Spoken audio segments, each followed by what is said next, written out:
Alright, Shalom Akim. I'd like to give all praises honor and glory to Yahweh, Ba'ashem Yahushai, Ba'ashem Racha Kodash. I'd like to double honors the apostles and the elders of Great Millstone and rule well. And peace and salutation to the Akim around the world that pushes truth and sincerity. I entitled this video, Your faith is shown by your works. Because, it might have people that might believe that just believing is enough. It's true. It's by grace we are saved through faith. But scripture also says faith without works is dead. So it's not just as simple as for whoever believe they will automatically be saved.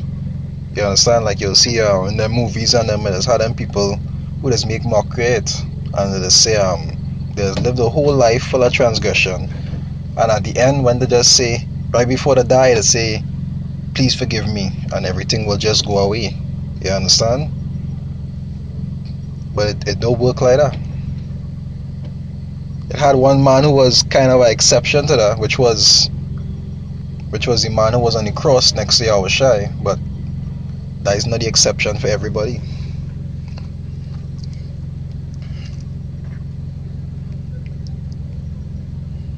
Because he was like one of them last hour.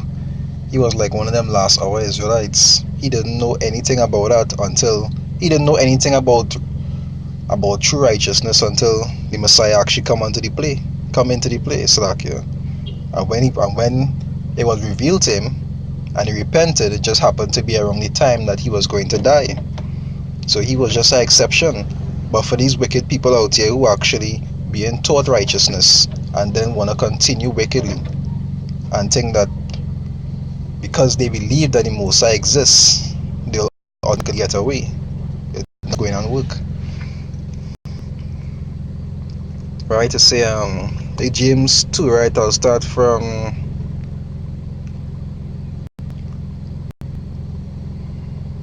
I'll start from 17. It say, even so, faith, if it had not works, is dead, being alone. So it's not just about having faith and no works, and it's not about having works and no faith. You understand? It's like having an engine without oil and having an oil without an engine. They both need to function together. It say, a man may say thou hast faith, because plenty of people have faith. Half of these Christians out here, they have faith, but it's what they have faith in. They don't have faith in righteousness, and most importantly, they don't have faith how the Most High tell them to have it. They just have faith in vain things and vain imaginations and just having faith in the lustfulness of the heart and not according to how the scriptures say to do it. Right? It said thou hast faith and I have works. It says show me thy faith without thy works, and I will show thee, Salakia, my faith by my works.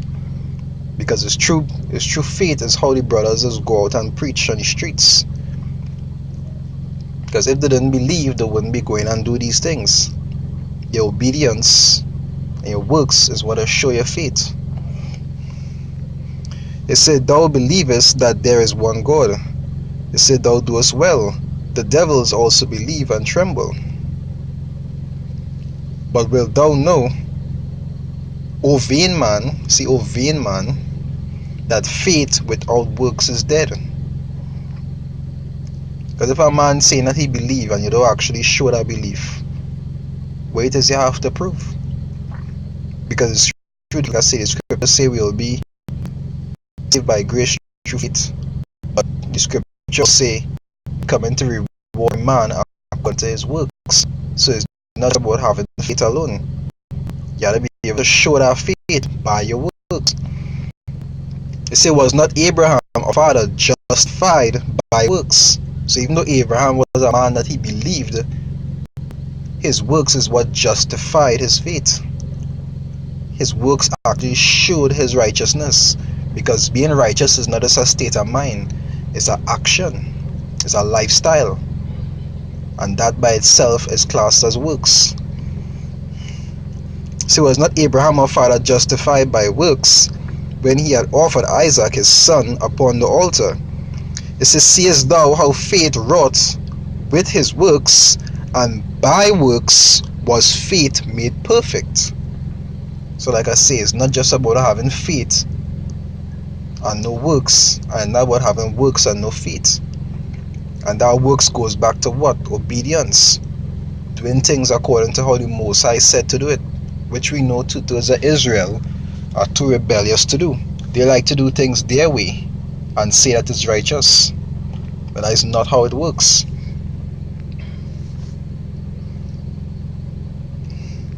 It says, and the scripture was fulfilled which saith, Abraham believed power, and it was imputed unto him for righteousness, and he was called the friend of power. Right? You see, just like what the scriptures say right here,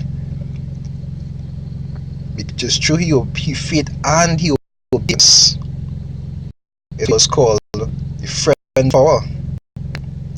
You don't become a friend of the Most High and his son by being rebellious and just saying you believe. Scriptures tell you that in many different ways.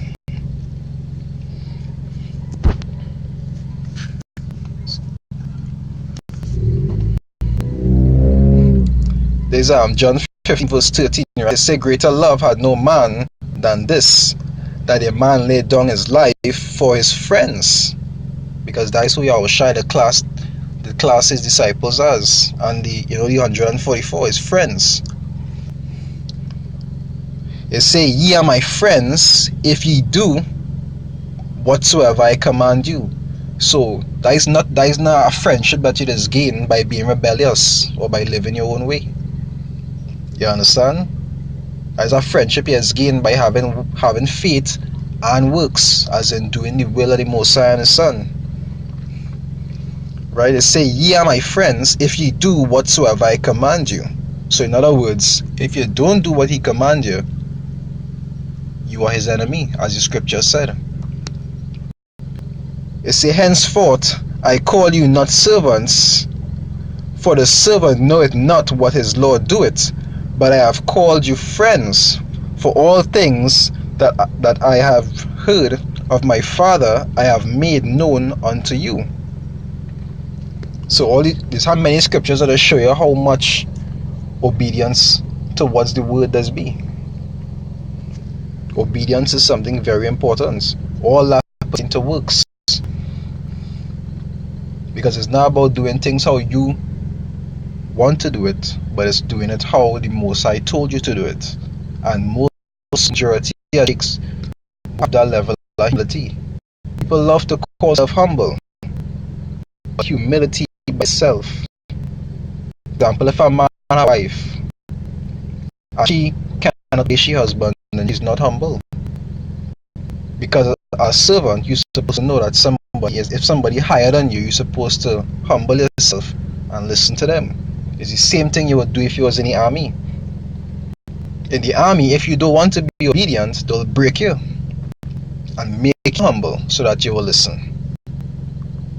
If you're in jail and you want to be a roll-up prisoner, they'll break you and they'll humble you and you'll listen. That is how true humility is shown, by being humble and obedient. That is how true humility does be. But majority of jakes not like that. They're rebellious, but at the same time they like to convince themselves that they're humble.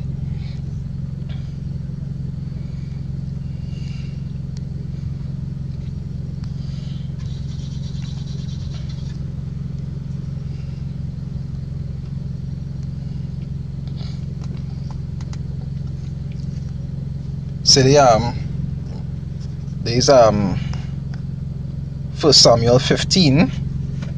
Alright, 1 Samuel 15, I'll start from 20. Alright? 1 Samuel 15 verse 20. It says, and Saul said unto Samuel, yea, I have obeyed the voice of the Lord.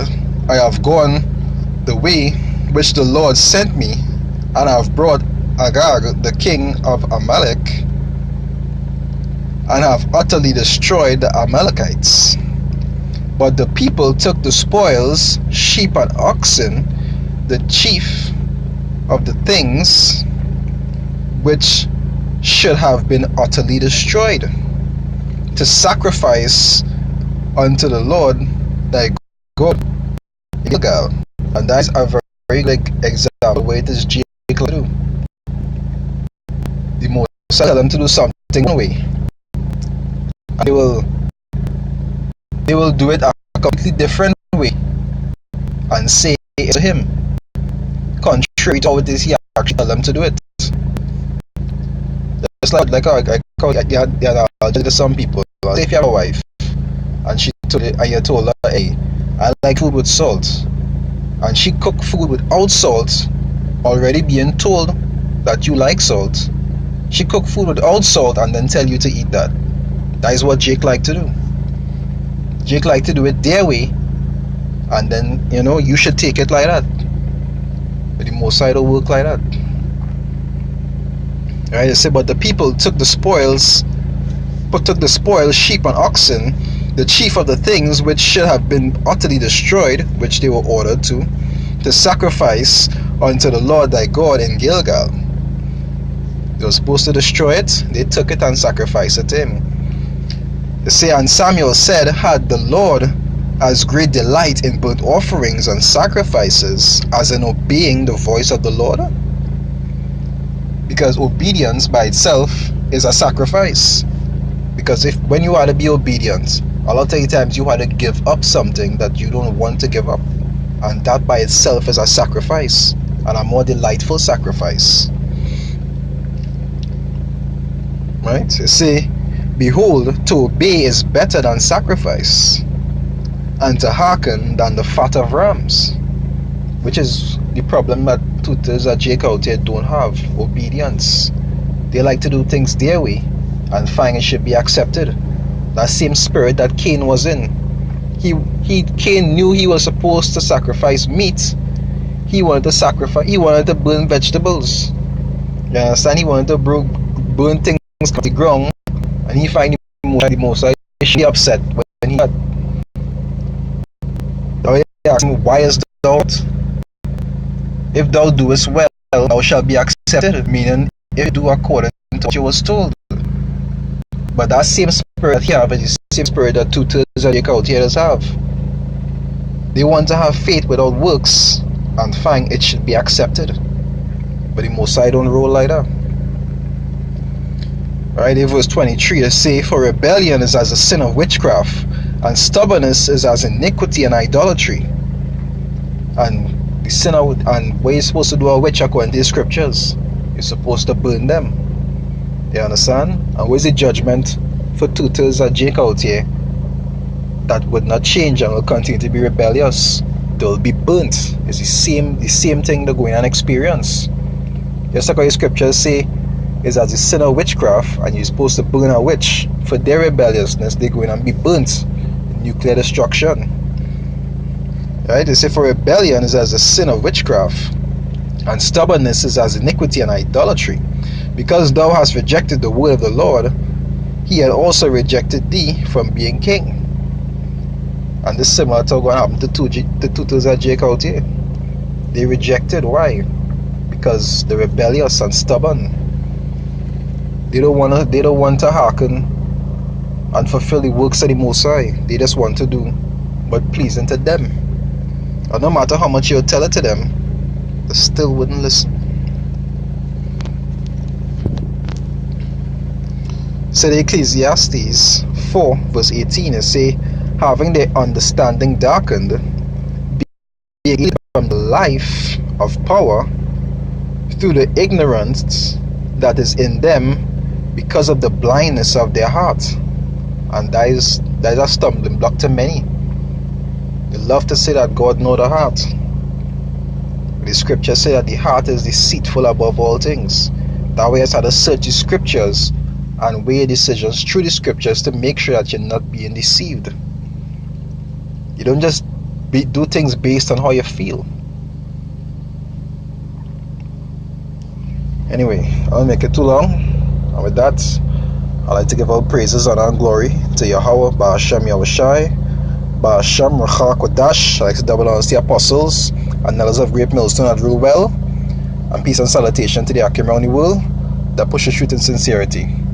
This is Yarabba from Trinidad Camp saying Shalom.